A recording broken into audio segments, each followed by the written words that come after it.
Hello and welcome back to Tommy's Top Picks Weekly Roundup Podcast, episode 94. I'm your host, Tommy, joined by John. How's it going? Good. Big news this week. We got the new Flesh and Blood set announcement. Yeah.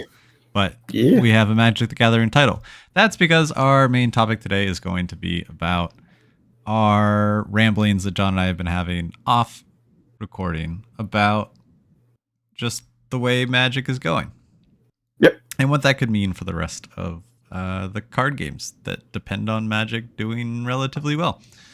So, but first, I want to talk about Heavy Hitters, the new Flesh and Blood set coming out February.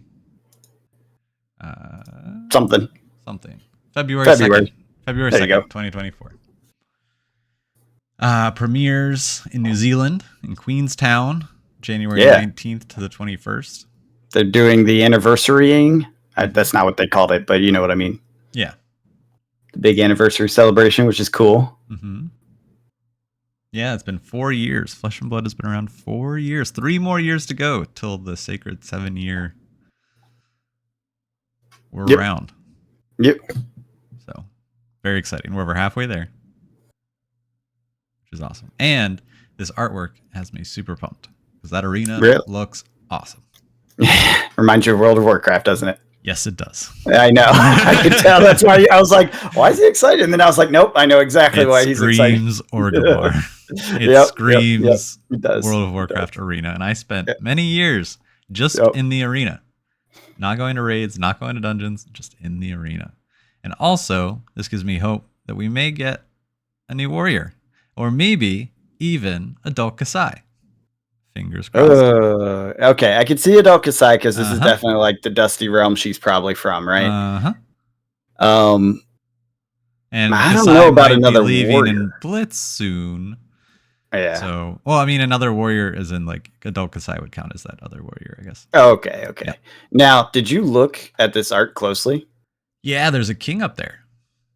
There's something underneath that king that's even more interesting. Giant people? Yeah, there's giants. Mm-hmm. That's the first time that's been. Door. Yeah, that's been. I don't think I've seen that in lore. Correct me in the comments if I'm wrong, if they have it somewhere, but I don't think there's ever been mention of giants before now. Some of the brute cards look like they had some giants. They had giants? Like they would be abnormal humans. They would not be human size. They're definitely, whether those are orcs or whatever. Okay. Well, these are definitely giants. They're twice as tall as the men in front of them. Yes.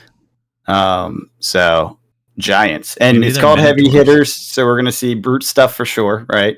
You'd assume.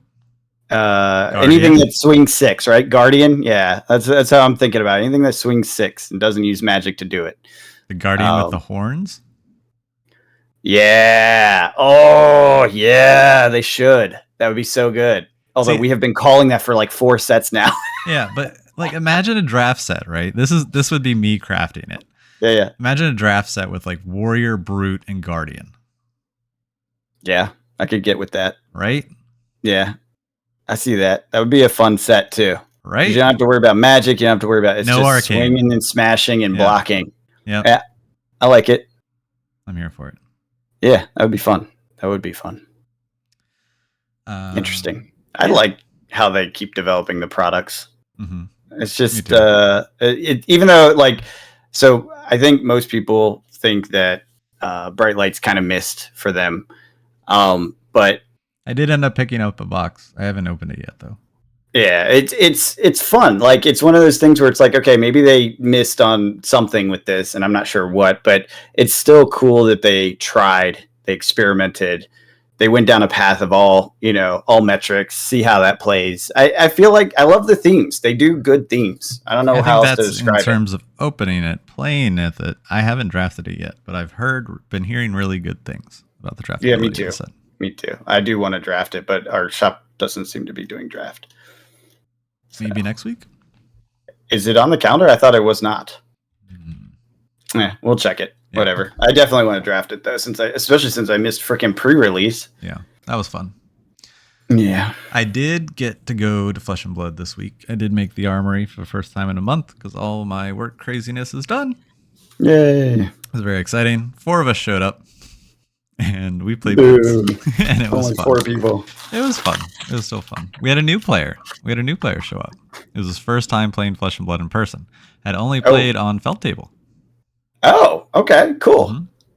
So that was a ton of fun. They brought an Azalea deck. It was essentially the Blitz deck plus a couple random cards. Okay. But yeah, got him to play Matt. Got him. Welcome to the group. And hope he comes back and keeps playing. He said he's super interested in limited like draft and stuff. So I hope we get it back going. Yeah, we will see. But yeah, ended up coming in second. I won 2 of my games and then lost to our resident Guardian Bravo player. And you are on Kasai? Yeah. But I did take down a chain, which felt pretty good. Chain's pretty nasty. Which chain was it? What type? Go Burr. Go Burr chain. Yeah. Oh, all right. Chain, Azalea, Kasai, and Bravo? Mm-hmm. Yeah. So yeah, it looks like this upcoming week will be classic constructed, and the following week we have a draft on the 26th. Okay, so we do have them on the calendar. Good. 26. Hopefully I can make that. I do want to draft it. That'll be fun. Might actually be able to make it. That's actually shocking. Anything else you want to say? Any other ideas about heavy hitters? I mean, it's early. We don't have any real information yet. No, just my hopes and dreams of Adult Kasai, as always. And then they're going to be doing a yearly celebration, it sounds like. Some sort of anniversary thing every year, which is awesome. Hopefully they keep doing that. Yeah, just another thing to look forward to. Mm-hmm. Cool. On to the main topic. Sure. I did pull up Bright Lights real quick. I wanted to call out a couple things. Sure. Yeah. Tekla Foundry Heart, if you want one, and there's $40. Yeah, $44. Yeah. And sad then, face. Tunic 71, which is super cool. Yeah, that's good. Yep. Bunch of $17, $15 legendaries. Yeah. What legendaries? Shriek Razors is $17.90. Yeah, but that doesn't seem like it's even really found a home, has it? Not that I know of. Yeah, that's from my understanding. That was like, oh, this doesn't really help versus the flick knives. Yeah. Yeah. And Hyper X3 is 18. Warband of Bologna is 14. Warband of Bologna. Oh yeah. That's because, well, I don't know, because there's an extended art version, I imagine. Yeah, extended art is 87. Yeah. It's dropping fast though, so I mean, even that's coming down heavy. Yeah, I'll pick one up when it's nice and 50. Yeah, and it almost certainly will be in the next few months. Yeah. Plus, I'm not playing a light warrior right now, so. Well, exactly. It's not like critical equipment. It's just nice to have. It's just like collect the warrior stuff. Yeah. Actually, I'm not even sure if this is nice to have versus other hats. I don't know. I still like the Halo. Yeah. Interesting. Well, it's good they put Foundry Heart out. It's good they put Tunic out. I like that they do this. I think it's a good thing for the game. Adaptive Plating is a weird-ass card that they even call out as being a weird-ass card in the information about it. I was like, that one blew my mind when I'm reading it. And they're like, yeah, it's not good. They're like, it's not right now. It will be at some point, or could be in some point. It opens up future design opportunities, but yeah, they're like, no, it doesn't do anything useful right now. Yeah. I was like, what? Okay, well, at least you're telling us straight. Yeah.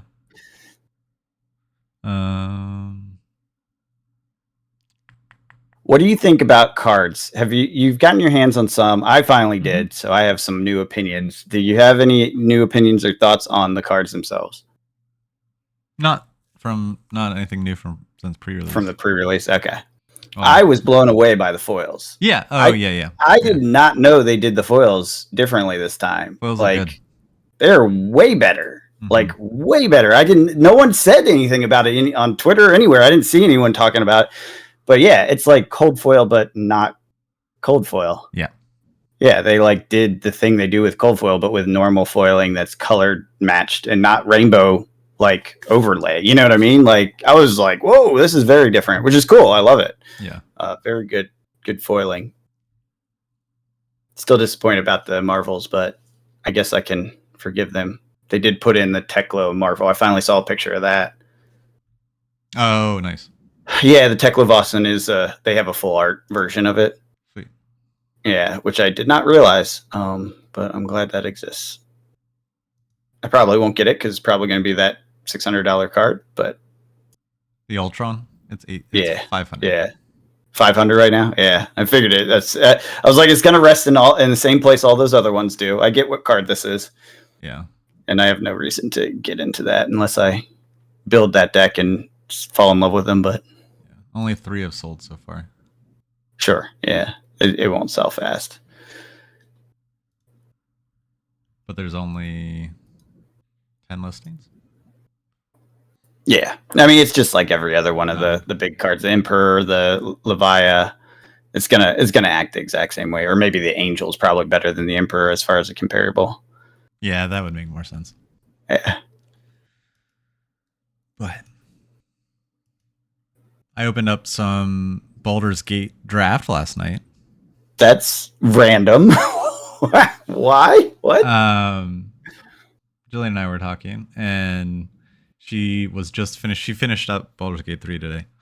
Oh. And she didn't make the connection that there were magic cards of Baldur's Gate. Oh, and I was like, oh, well, I have a bunch of boxes if you want to open it up and we can take a look at some of the cards and stuff. And I was like, sure.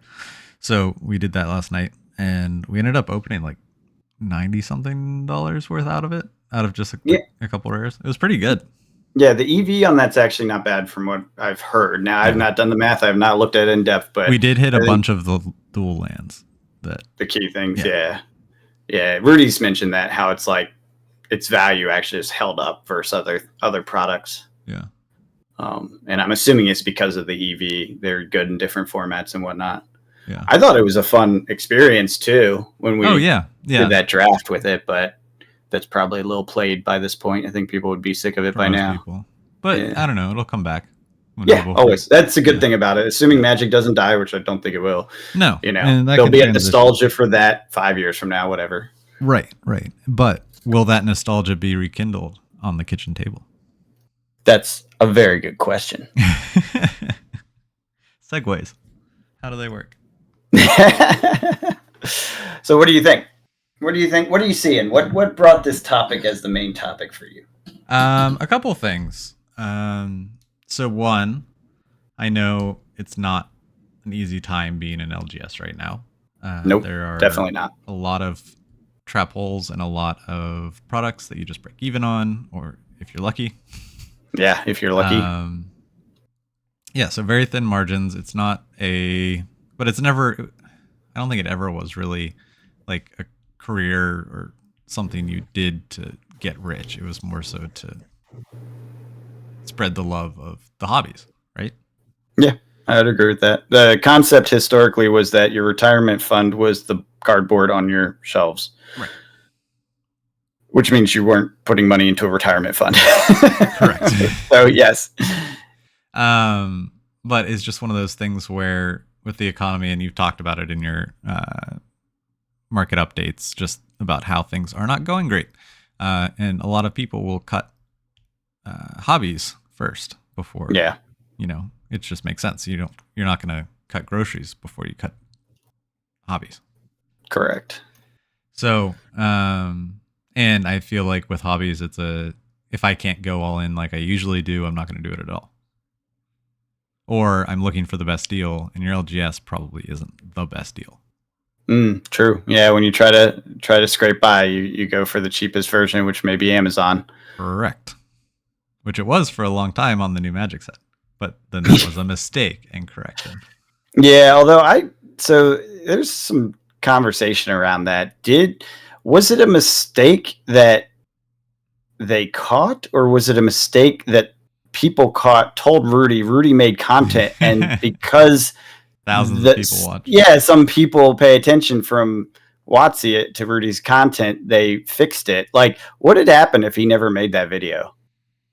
There's a question there, because it changed like the day after he made that video, or maybe 2 days after. Yeah.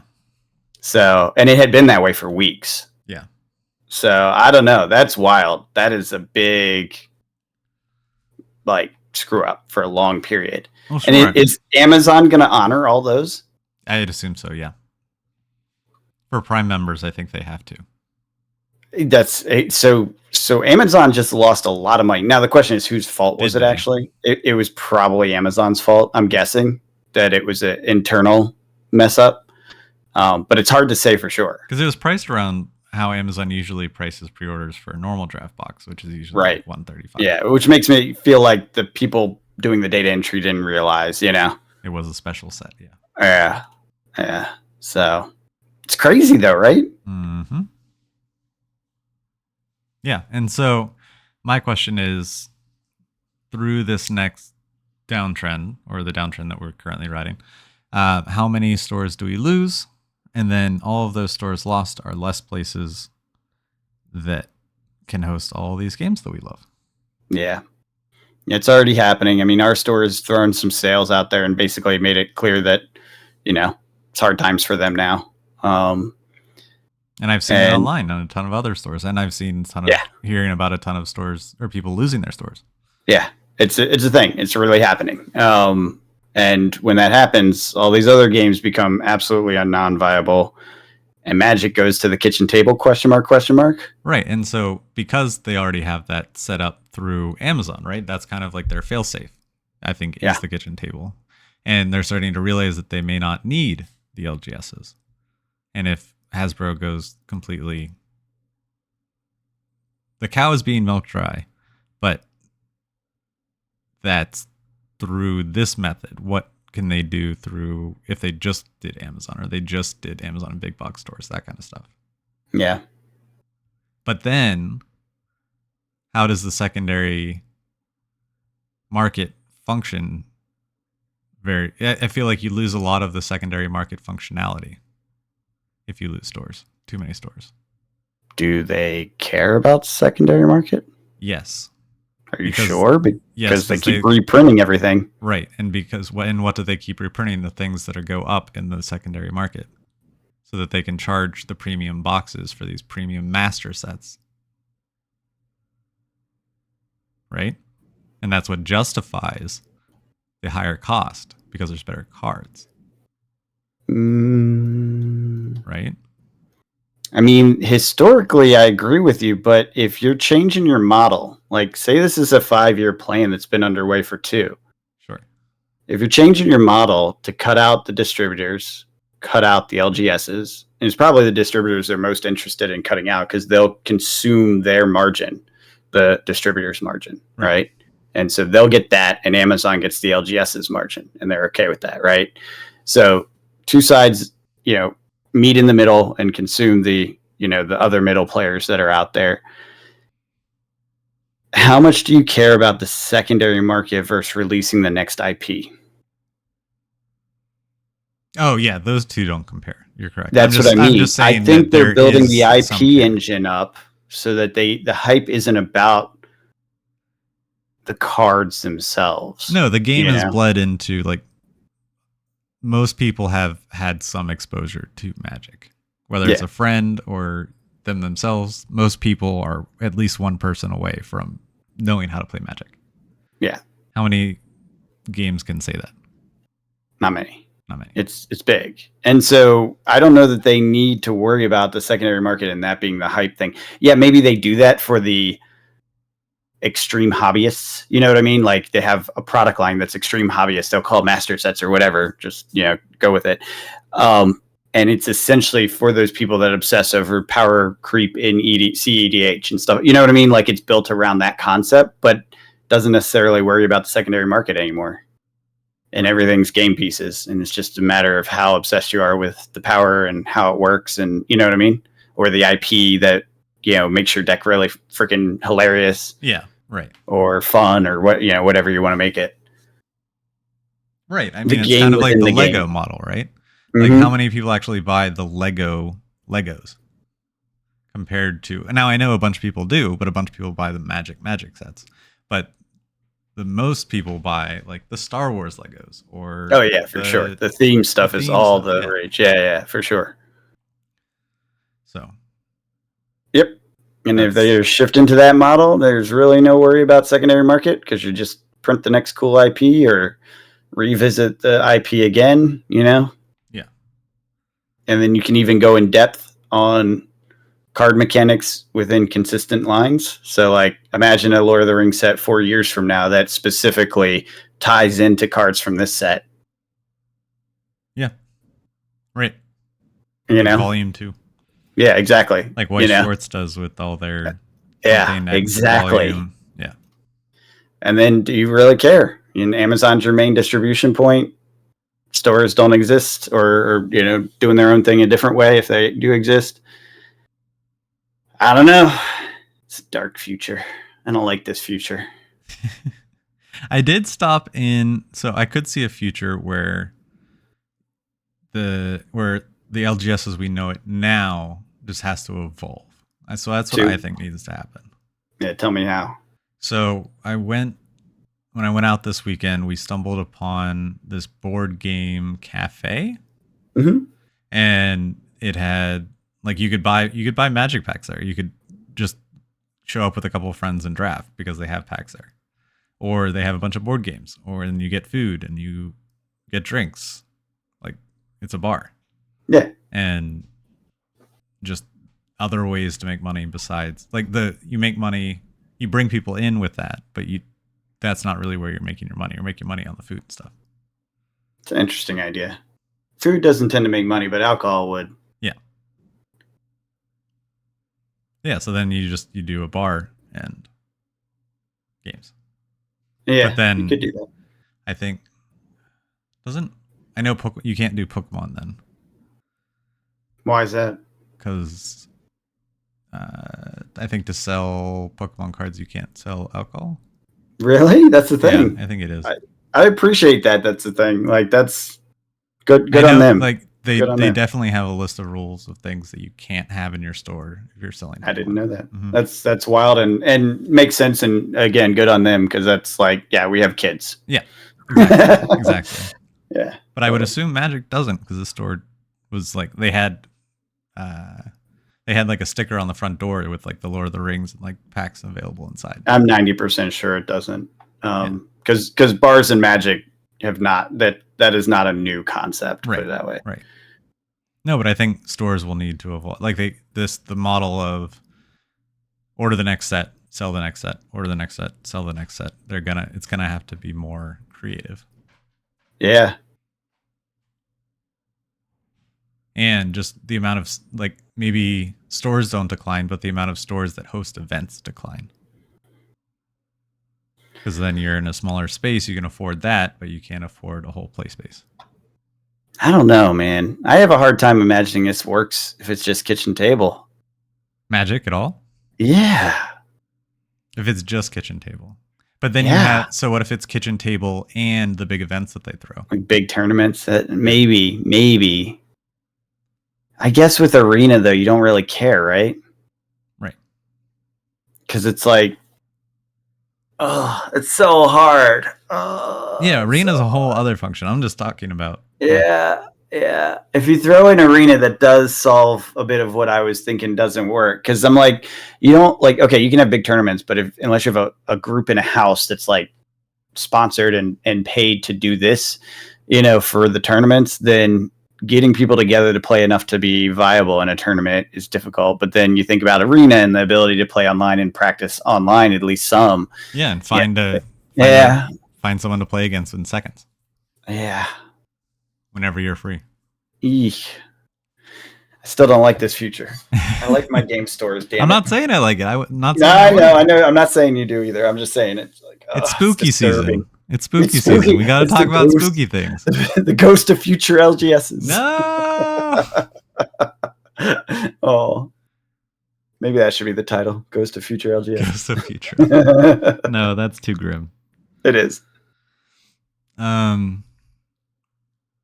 obviously I don't want that. But I don't know. It's just one of those things where it's a possibility, and a lot of the games that we care about kind of rely on Magic doing well because they're the ones that bring all the people to the store. So here's a thought, or here's a question, or a thing that's popped into my head a few times when we've discussed this or thought about this in the past. Mm-hmm. Do you think that's part of why they would shift to this model? Because people see it as, oh, they're evil, they just want to destroy LGSs. Well, no company is like, yeah, let me destroy my ecosystem. Sure. They are, hey, I can be more efficient without middlemen, right? That's one motivator. But two, look how many games are riding on their coattails. Mm-hmm. From their perspective, by helping these middlemen, they're also hurting themselves by helping competition. Right. You know, and so by getting rid of the middleman, not only do you get to consume their margin, but you negate the competition. Yeah, in a lot of ways. Yeah, because I mean, a lot of these smaller games would not survive without LGS. And they will not be able to do Arena. You know, they're not going to get to that level that fast. It takes a while to build a big client. Throw a Talishar in a wrapper and work as you go. Well, that's the thing. Like, so they have to now acquire Talishar. LSS does. You see what I mean? You're putting pressure on them to compete in a way they were not planning to. Sure. No, I agree. And that's like that's the vicious move. Yeah. That's the corporate move. Is like slash some throats, and that this achieves that in two ways. It's like two birds, one stone. So I could see it as a strategic initiative that's intentional, if that is what's happening. Well, I mean, MetaZoo's getting ready. They're revealing their digital client at New York Comic Con this weekend. Yeah, I thought the beta was already out. No, I heard that they were being revealed at New York Comic Con this weekend, which is this weekend, so it should be out. But. Yeah, I thought it was out like a few weeks ago, or the beta was out. Maybe some like YouTubers or close to them were able to like play People it have probably review it. This is the first public playing, I think. Gotcha. Yeah, but no, I mean it's a reasonable thing. That now, does that mean all games in the future have to do digital client, and then why not just do digital first or digital only? And like the NFT thing, not that that's what I want. Just saying it's a way to create the collectability digitally. Yeah, I don't like that either. No, I mean, I think it's the smarter way to do it. I don't like it. Yeah. I like the cardboard. Oh, sure. No, I agree with you. I'm just saying that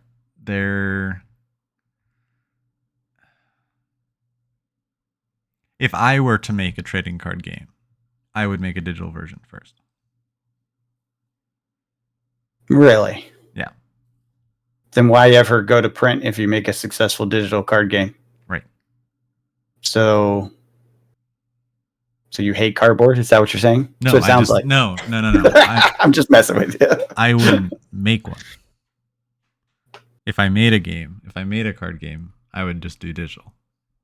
All right, Tommy, that's it. We're making a card game. Let's do it. Okay. Digital card game. I have no idea how to do this. Let's get the DC license.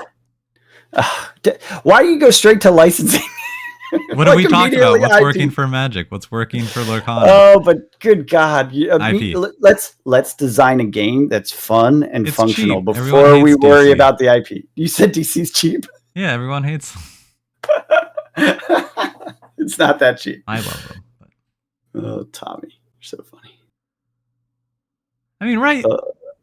Isn't that kind of what we've been talking about? Is IP... It is. It's a thing. It's a thing. But if you have a bad mechanic system in game with no depth, then it doesn't matter how good the IP is.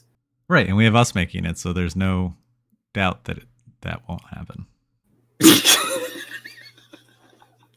I'm not sure if you're complimenting or insulting us. I don't know. I think I did a double negative.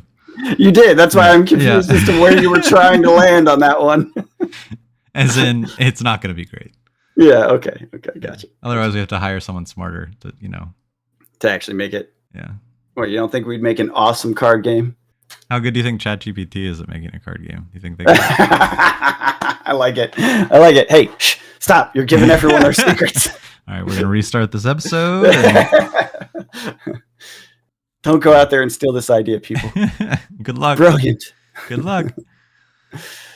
No, I don't know. I have a friend that just actually finished making a roguelike card game just got published on Steam.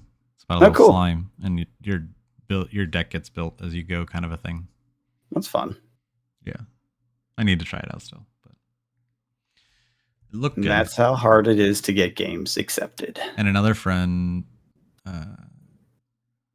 wrote the music for it, or did produce music for it. That's cool.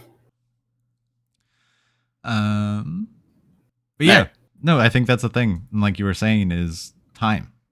Everything in life is trying to grab your time. You only have so much time, and not only are other things competing for your time, but when you look at card games, multiple card games are competing for your time. Yep. It is the number one core resource that is limited for all of us, and you cannot get more. It is the most important resource we all have. And then you can go up the resource change and they become less important, but functionally derivative. They're able to affect different things in different levels of impact, etc. Yeah. Maybe I'll do a market update on that, because that sounds like one of those conversations where I can just go off for a while. You should. Stay tuned. Yeah. I'll listen to it. Yeah, I mean, it's definitely one of those things. It ties into the whole 3 parts of civilization thing and all that. No, those ones are fun. Yeah. Cool. Well, I don't like it. I hope it doesn't happen. I hope we're dead wrong and it was just a fluke of a mistake and not a preview of the future. Yeah. I don't know. It was concerning. Well, and the time it spent like that and how quickly it changed when it became a social media thing makes me feel like maybe they were like, well, let's see if we get away with it. And they're like, oh shit, Rudy's talking about it. Take it back. Yeah.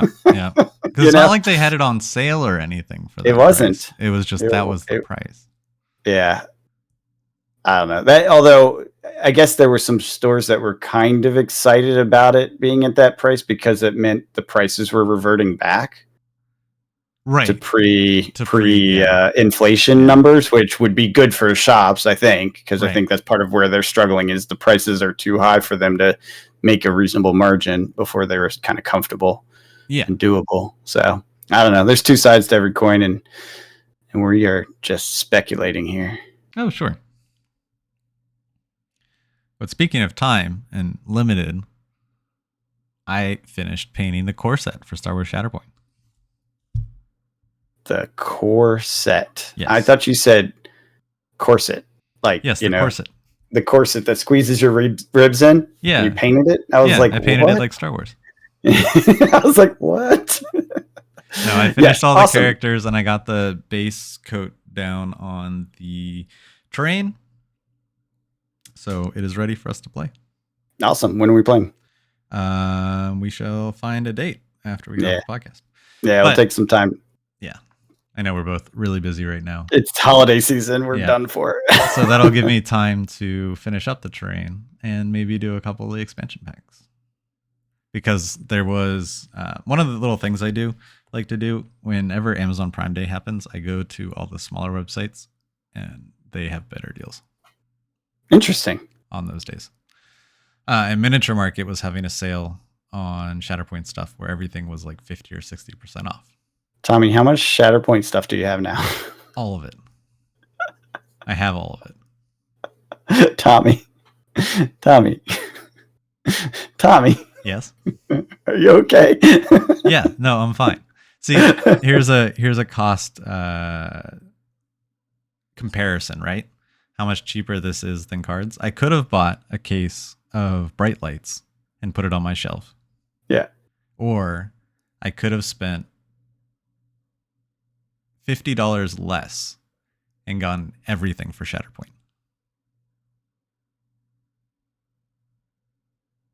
Yeah. Yeah. But Tommy, it's still little things you have to deal with and put on shelves. And no, little things that I get to deal with and paint. Fair enough. Okay. So now there's no temptation to buy anything. There's no temptation to buy anything. And I have a ton that I can paint and build. And I'm just finishing up the painting that I have of everything built. So now I get to go back to building. And the cycle will continue. Yeah, it never ends, where you feel like it's cheaper, but it's really just an illusion.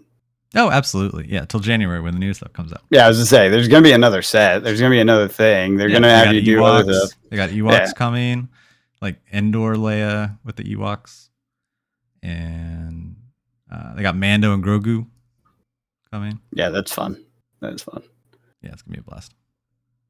Working on Padme right now. So you found your zen in the art of plastic. Yeah. I think someone was complaining in the Discord how some people have found other hobbies. Yeah. I think I was targeting at you. No, it wasn't just me. They're not showing up as much because they found other hobbies. That's my other hobby is not a reason why I have missed. No, I know, but some people might assume that. Sure. But no, the only red caps the only flesh and blood that I've missed was because I was either sick or work or family stuff. So someone even accused me of playing Warhammer. I was like, no. No. Not I, because I hadn't been around for a while too, but no, it's really just work. Yeah. Speaking of, I actually have work I have to do today. But it's Sunday. I know. It's rare that I have that kind of schedule, but that's where I'm at this year. All right. Well, we should get back. We should let you get back to work. And because we've rambled on for a bit. For a bit. So until next week, we'll catch you guys later. Have a good one.